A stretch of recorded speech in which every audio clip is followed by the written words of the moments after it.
đấy chỉ lời nè xin được còn nhau của lời nè chỉ một sai sót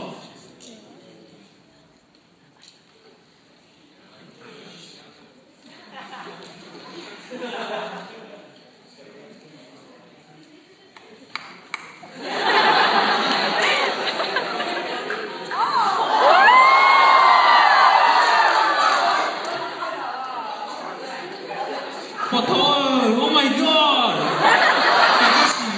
Cái plát đâu rồi? Chị ơi, chắc chắn rồi.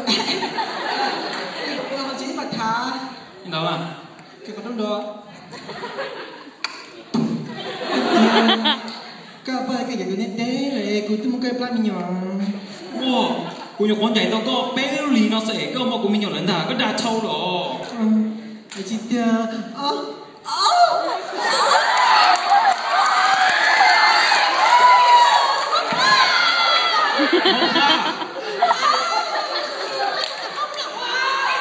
không lẩu à?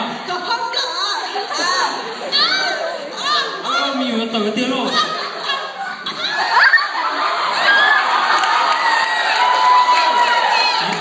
You know that no. Oh. You told me you know.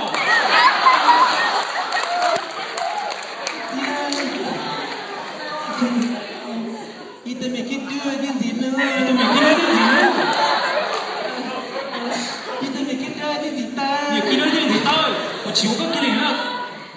Cái chị ơi mất ngọt. Không ngon đấy. Cái chị ơi cái liền mà tôi quăng. Có nhiều con liền có gì cả xích khiếm mù. Cái gì? Bên kệ đó.